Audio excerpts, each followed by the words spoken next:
When you start a new project, typically you need things like a domain name, hosting, things like that. When I choose hosting, I pick mine for the options it gives. I like to know what I'm getting and set things up just how I like them. This is why for your projects, you should check out Linode.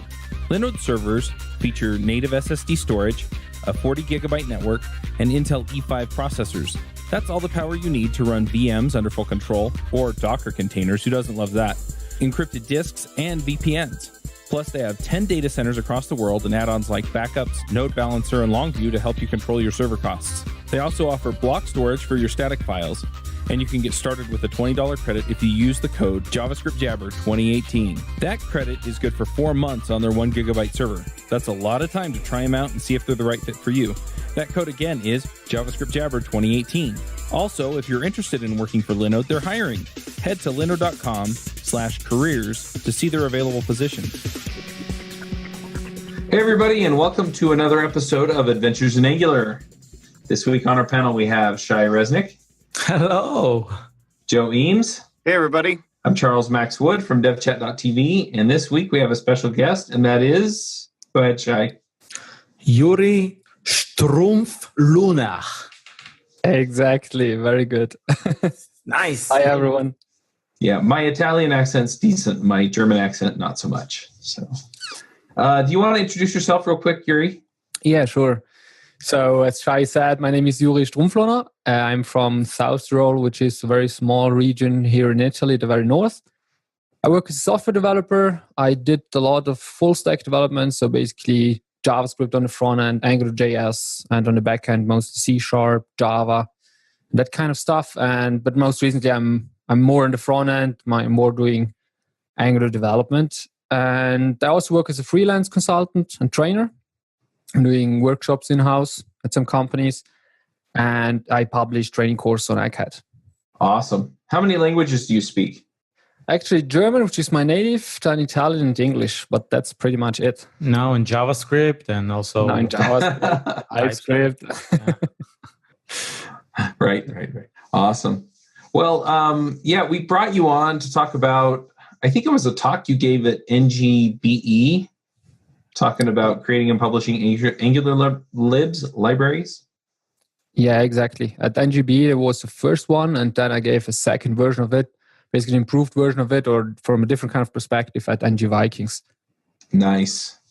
So when we talk about Angular libraries, just to kind of get the ball rolling here, I think people have this idea of plugins, and I don't think it's quite the same thing.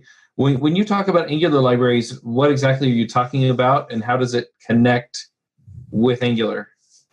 Well, Angular libraries is basically just a way for like extracting a piece of functionality, something you would like to redistribute. Like, for instance, I gave this very simple example of a tabs component or something like that, which you want to like create and then redistribute across different kind of applications. So for code sharing, basically, or also for sharing on open source. So it's more like, yeah, you could define it like a plugin, but not really something that plugs in dynamically, but something you add statically and then you take it into your application. Nice. So we're talking about maybe a collection of components or services or things like that? Yeah, exactly. Usually you group functionality in Angular within Angular modules. And so your library usually has one or could also potentially have multiple Angular modules, which you then offer within an NPM package, which you can then take in and then use within your application. Yeah. So it's just for... we talked about it before, so that's why I'm laughing. But is it just for open source libraries or other use cases as well? Hint, hint. Well, it could be. It could be for different use cases, so not just for open source. Like open source is for sure the main use case, probably. But you could also just create libraries for sharing it within your own organization internally. Like there are ways for instance, for setting up an internal NPM repository. For instance, Nexus, I guess, is one way for doing that. And then you could publish it on there, and then different kind of products you use within your organization can then use those libraries. So it really depends on the actual use case which you are seeking. Awesome. So, yeah, go ahead, Chuck. It seems to me, though, that you should be able to just write a JavaScript file that, has an export in it, and then boom, you just pull it in, right? npm install when I want it. Is there more to it than that? Yeah, for Angular, I'd say yes. Yeah, definitely. Because you need to bribe Mishko.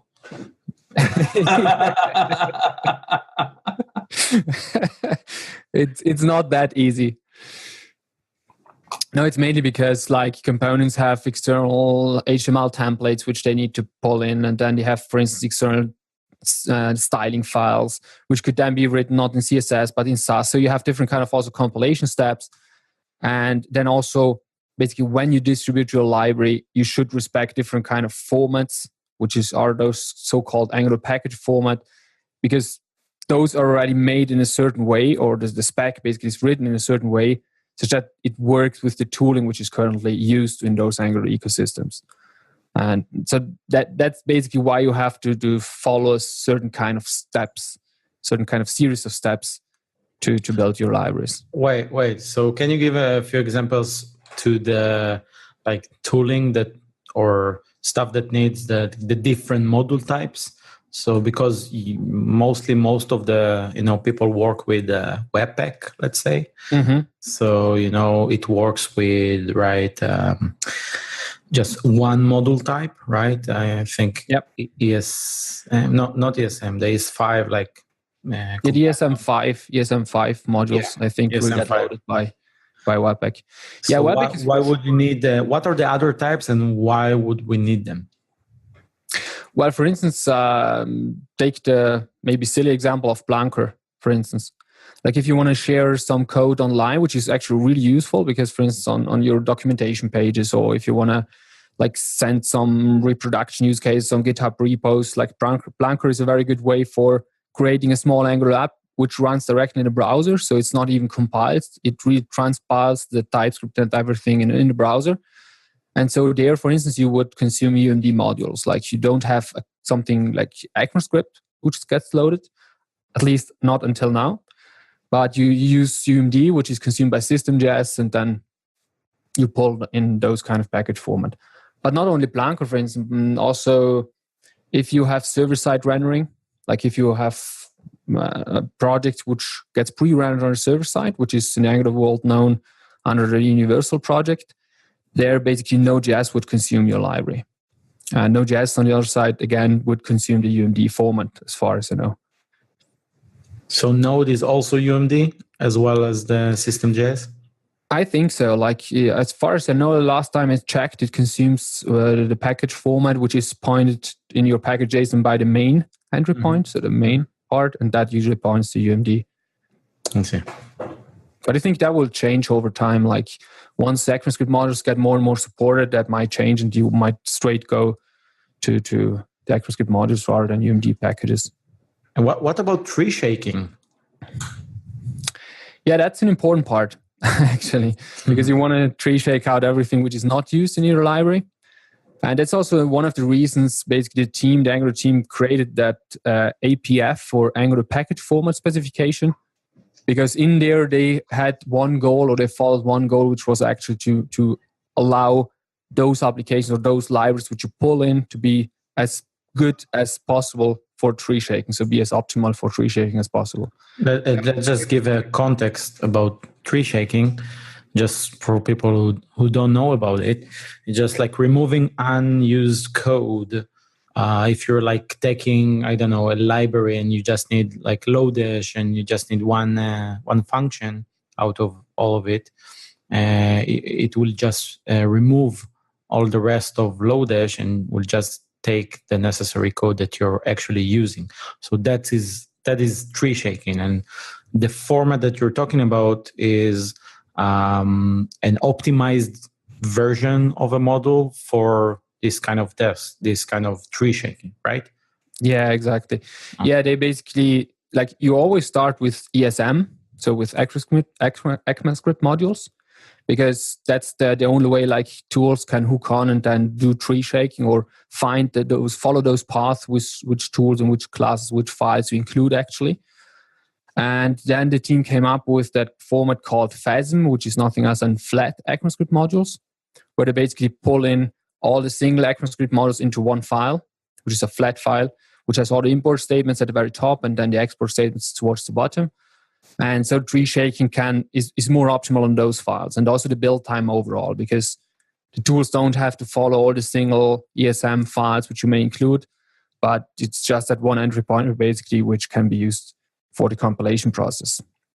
However, like one important part there is for sure, which is also highlighted in that Angular package format, is that how you organize your libraries, because like tree shaking is something the tools take out for you, like they eliminate that code which you don't use. But on the other side, in Angular, if you're an Angular developer, you for sure know that you create those Angular modules, which like reference all the services and components and directives and pipes and whatever you use.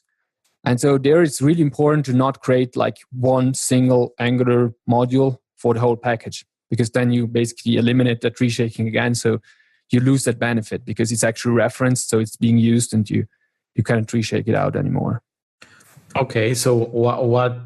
So if you have just one ng module, let's say you have a component library, and you have just one main, ng module for your awesome component library. So that way, if you import it, you just like ruin the whole thing, the whole tree shaking stuff. You cannot shake the tree anymore; it's static. Exactly. So, so then what you say is that the recommendation is to divide it into like an ng module per component. Yeah, for instance, like the level of granularity really depends on your library you're creating. But for instance, if you a good example for that is the Angular Material project from the Fisher project from the team. And they more or less have like one module per component, because then you can like say, okay, I need the tooltips, I need the buttons, I need maybe the input forms or the material input forms. And so you pull in just those modules, and just those will actually then get compiled in, and the rest will be tree shaken out because you don't reference it from anywhere. So basically the recommendation is to create such secondary entry points, So all the types that you talked about before, like the ESM, the UMD, the FASM, all that stuff will be created for each individual and like sub-ng module, or like individual component ng module? They will be. Yeah, they will be compiled. Basically, you have different kind of folders where your ESM files live inside there. And you then basically reference them in. So depending on what you're going to reference inside your application, it's going to pull that out from there. I see. So you'll have like, I don't know, like the main ng module if you want all of it, like, I don't know, Angular Material or something like that. Or just like the drop-down component ng module, which then you have all the versions with UMD and FASM and ESM and all that stuff for like different consumers, let's say. Mm-hmm. Okay, for each one, like for the drop down, for the everything. So you have like tons of files in the end, right, in your library. Yeah, the output for the secondary entry points really creates the dedicated files for those. Yeah. Cool. So how do you go about creating a package like this then? Are there tools out there, or do you build it up yourself? Well, you can do both. Like, for instance, at NGB at the talk at that time, I really did it myself. But the reason there was mostly to show people what's behind. So to really take the Angular package format and show them step by step. Like if you would like to do it yourself, you basically take the NGC compiler, which comes already built in with Angular. Then you take like Rollup, you configure it, you take Uglify to create UMD packages. And you could actually do it step by step yourself. And it's actually not that complicated once you have the setup. But I would say nowadays it's not the recommended approach. So unless you really need something very custom, very specific for your use case, you could go that way, but it's not recommended because now there are tools, for instance, like ngpackager. ngpackager is a library created by David Herges, I guess. And that basically takes away most of the stuff. Like it basically implements that Angular package format and goes a lot with convention. So you actually have a very small configuration part, which you can put, for instance, in your package JSON, and then you just point the ngpackager there. You give it an entry point file, which basically exports, which is a normal TypeScript module, actually, like an ECMAScript module if you want. And then it follows basically the import statements from there and does the whole packaging for you. And that's really simple. Like to set up ng packager is a matter of a couple of minutes, and it works. That using the CLI or not using the CLI? Both ways, actually, because the CLI support is just since a couple of weeks or months. Like with the version 6 of the Angular CLI, we now have built-in support for Angular libraries. But under the hood, basically the Angular CLI just creates the ng packager configuration for you. So it relies, as of now, for instance, on ng packager. There could be other tools in the future, like you could plug in other build tools for libraries if others come out, which are maybe better or more optimal, implement more optimal scenarios. Then other tools could come in, but for now it's ng packager. And the Angular CLI gives you a little bit more in the sense that it does some scaffolding already with schematics. So it creates a nice folder structure and lays out everything in place so that you can straight consume your library. So how do you test it? Let's say you set up an Angular library. How do you test it? Or, especially with TDD, we did an episode on that. Yeah. Well, if you use the Angular CLI, for instance, you have the test set up already in place. That's the main advantage, because when you scaffold a new Angular CLI project, you have already, for instance, Karma set up for you with the configuration files and everything. So you can just drop in a spec file inside your library project and then straight run it from there. So that works pretty well. What is not yet supported in a very optimal case is like a demo project, because what you usually want if you create a library, you want also a demo project, not only for showcasing it, if it's an open source project, for instance, for like people using it, but also while you develop, you want to have usually also some visual feedback, especially for UI libraries, whether it works properly, whether the styling works and applies and that kind of stuff. And so that needs some wiring, wiring up and set up, because with Angular 6, who is the CLI version 6, it got a bit easier. However, the Angular CLI still compiles first the library into that package format, which you mentioned before, and then you can consume it from your application right from that dist folder and test it. Need to create a complex enterprise Angular application? Angular Bootcamp is an intensive 3-day workshop class to learn the basics of Angular through sophisticated techniques for real-world applications. We target Angular 6 and the recent versions, with much of the curriculum is suitable back to Angular 2. Or go beyond the 3-day class with a consultation or project launch with Oasis Digital, the team behind Angular Bootcamp. We can assist your team or launch your project with advanced Angular topics including scalability, data flow, state management, full stack product design, and more. Contact us for a private class at your location or buy a ticket for public classes in various cities around the US and occasionally in Europe. Online live instructor training is also available at angularbootcamp.com. What's like from your experience, a recommended way to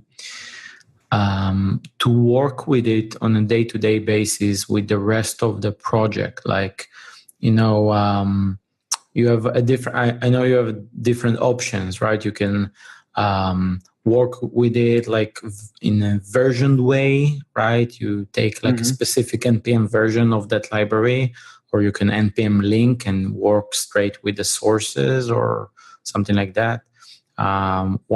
What's like maybe a few use cases, and what's the recommended way from your perspective? Yeah. Well, I personally, like also on my day-to-day basis, we actually don't use that much libraries. Like we have a few, but usually we try to go more in that monorepo scenario. Like we have a couple of products and we have a folder structure with applications and libraries. And those libraries, however, are not really compiled in those package formats and then for making it ready basically to publish to NPM. But we consume it straight from our applications, which are also residing inside that same monorepository. And so that is like a good approach if you can work with that. Like there are limitations, for instance, if you're really a distributed team, or if you have really separated departments within your organization and you have like restrictions on who can see whose code and that kind of scenario, it may get hard. But if you can work with a monorepo scenario, it has really a lot of advantages, because like sharing code there is just placing a file somewhere and then referencing it just as you would do normally. And everything then happens at compile time. Like you don't really create a library, but you have your application, which then compiles in the files, which comes simply from another folder. I usually recommend to, however, anyway, respect like the format of libraries, like the ones we discussed before, like don't have one kitchen sink module, but rather split them up and consume them individually as you need them in your libs and your applications. But from the working perspective, that's a really, really convenient way of sharing code. And if you cannot do that, then you have the option of either create one Git repository per library, or you could also work like you have this monorepo and you publish the Angular libraries out of there to a local NPM repository. So that could be like, okay, you have a couple of applications where you can directly consume those libraries, where the monorepo works, and then you have some other applications where you cannot really put them into your monorepo. And so there, in those use cases, you could simply compile them out into an NPM publishable format with ng-package again, but from your monorepo, and then share it on some internal repository or also even open source maybe. Awesome. Thanks. Are there certain types of functionality for an Angular app that don't work well in this kind of code sharing setup with Angular libraries? Like functionality, well, what do you think of? I was just thinking, maybe there are certain kinds of services that you may not want to try and share between apps, or I don't know. I'm just kind of brainstorming and seeing, when wouldn't I want to use this? What is really convenient, like we, for instance, use the Norval NX workspace, which is basically a kind of schematics library built on top of the Angular CLI. And what they did recently, because you actually may have that use case you mentioned, or you probably think of, where you say, okay, that kind of library should only be consumed by others in certain kind of scenarios, like some basic core library should never have dependencies on other libraries, for instance. Mm-hmm. And they basically added some kind of linting rules, but more advanced ones, where you can specify, you can basically give tags to those libraries and say a tag of like base lib can never depend on another lib of like data access lib. And so in that way, you can restrict really which library is used in which context. But otherwise, I cannot think of scenarios where you wouldn't want to use it in regarding like with by looking at like functionalities, but more like if you have problems like how many people can access that monorepo, like more like structural problems, organizational kind of problems, in my opinion. What you need to be good at, however, that's for sure, is you have to be very good at Git, like have a clean Git history, clean Git messages. Mm-hmm. Because if you have a monorepo, you somehow shift the problem from like distributing different kind of versions of libraries, maintaining them, to handling different kind of branches, trying to integrate very often, very fast into master and so on. So that might be challenges that come up in a monorepo. Coolness. So if people probably like listening to this episode and they're trying to figure out whether they should start and use it in their own projects, right? What is a good sign for them to say, well, we might want to extract this into a library? So you mentioned maybe if you have like different teams working on, with some shared infrastructure or something like that. Other use cases like this? Well, I identify mostly like if you have Y kind of libraries, like Y libraries, where you have like usually big organizations have a common style guide, like all applications or products should look a certain way. So that way, for instance, creating a shared component library can help enforce those style guides. Like you can have already ready-to-use components for the usual calendar picker and pop-ups and the kind of stuff, which already apply styles and some reusable logic. So that's for sure a use case.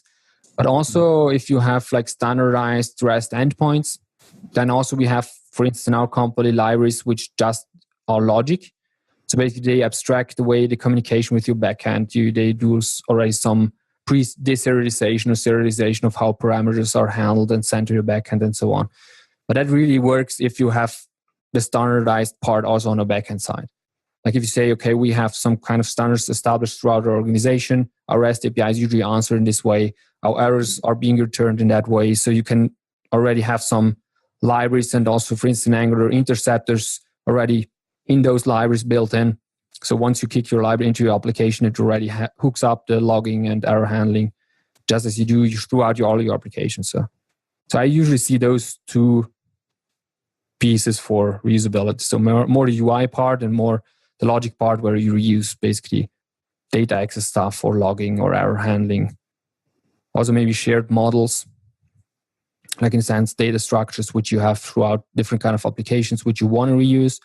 However, on those parts, I'm usually a bit more, that's more of a warning sign usually, because I wouldn't go too much in the direction of sharing models across applications, because they usually are very application specific and they tend to change. So that's something one has to be wary of. Yeah, well, and my reaction to that was, well, what if I have like an admin internal app and then a public facing app? But even then, the concerns are different enough to where you may still want separate model files. And then if there is some base level of functionality you need to share, maybe you just use that as a basis and then you build on top of that for everything else. But even that can get a little bit hairy. So it really does depend on your use case there. Exactly. Like a good recommendation they have, for instance, on the Norval NX blog and repository also is they create libraries, because they have already set up in place. They create libraries for the whole logic of your application. So in your application, actually, in the application folder, you just create, you assemble different kind of libraries to your application. But the library for those applications basically can be very specific. Like you may never use them inside another application, but it's already ready in case you want or you have to. You have it already there to be shared, basically. But that's one recommendation, for instance, they give there, which can work out quite well also for some people. Makes sense to me. So I know what is your pick, Juri.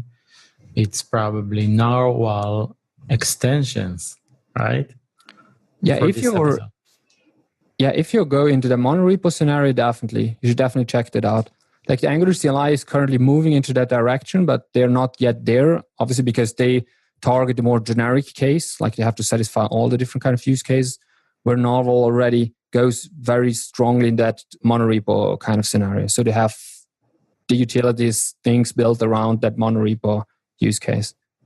But if that's something you can use in your application, and if you want to have that kind of quick code sharing without having to deploy libraries and that kind of stuff, then it's definitely worth a try. And it doesn't mean that you must use NGRX, right? You can use it regardless. Yeah, definitely. So the NGRX part, they have something about that as well, but it's just like an opt-in library, which you include or don't include depending on whether you use it or not. Nice. Okay. All right, let's do picks. Do you run your own freelance business? Or maybe you're thinking about picking up some business on the side? Well, then you need FreshBooks. FreshBooks is the quickest and easiest way to get invoices out to your clients. It's easy to use. It works anywhere, available from any device on the desktop, iPhone, iPad, Android, and all of your data is backed up and secure. And it makes it really easy to get organized and get paid. You'll be tracking time, logging expenses, and invoicing your clients in no time.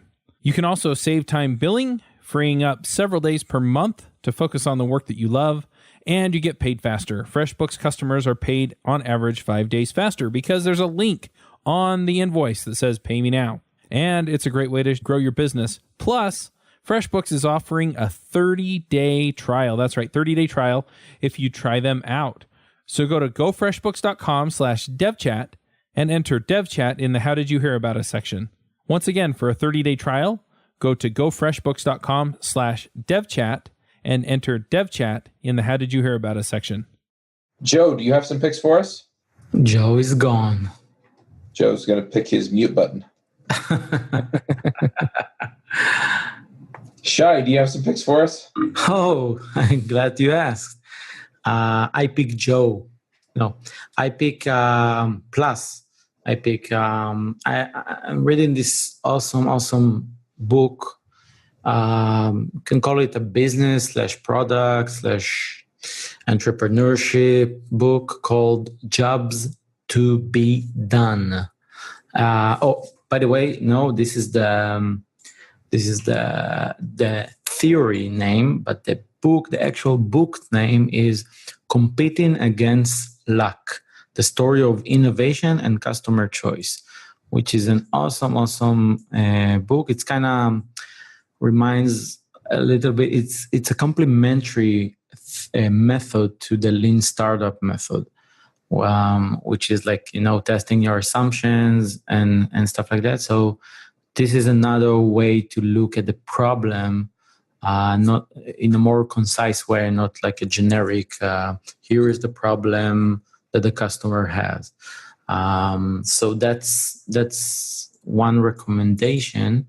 And I had another one, but I completely forgot about it. I need to write those. But yeah, so this is, okay.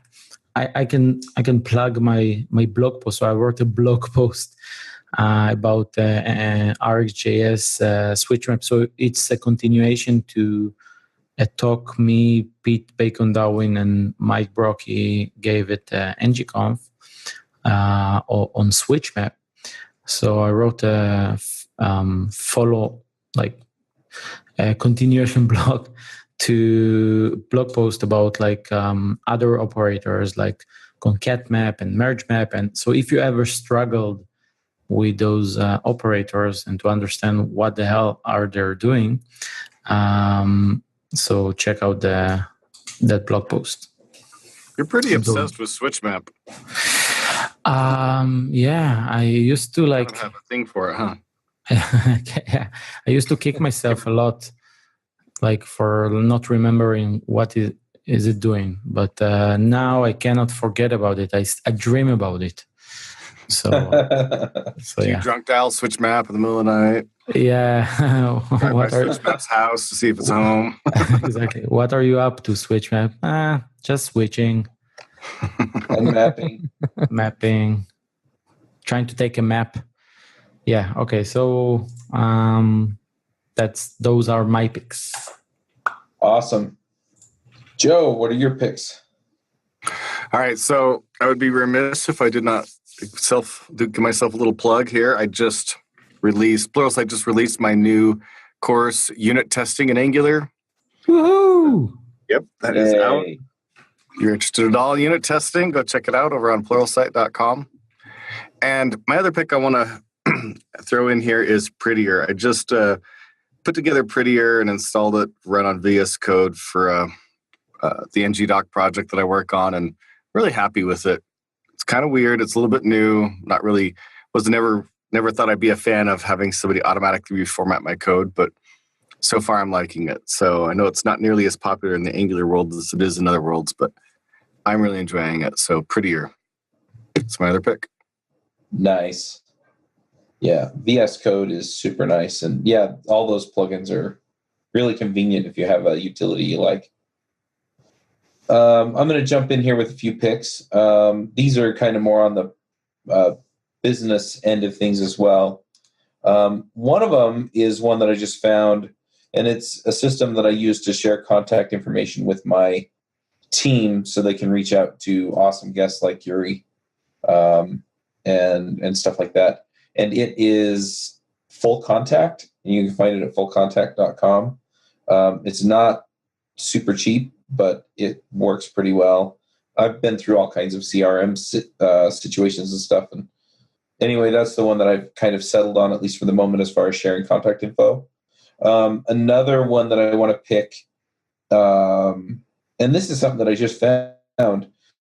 So I was doing some stuff on Google Calendar, and I use Google Apps or G Suite for my email, chuck@devchat.tv. And while I was working on the calendar, I found basically some functionality saying that I could open up time on my Google Calendar to set appointments. And I've been paying a bunch of money to have Schedule Once do that kind of thing for me. And so since it's built into Google Calendar, I'm looking at switching that and making that a ton easier. So, and cheaper. since I'm already paying for the functionality. So that kind of got me excited. So I'm going to pick that too. Juri, do you have some picks for us?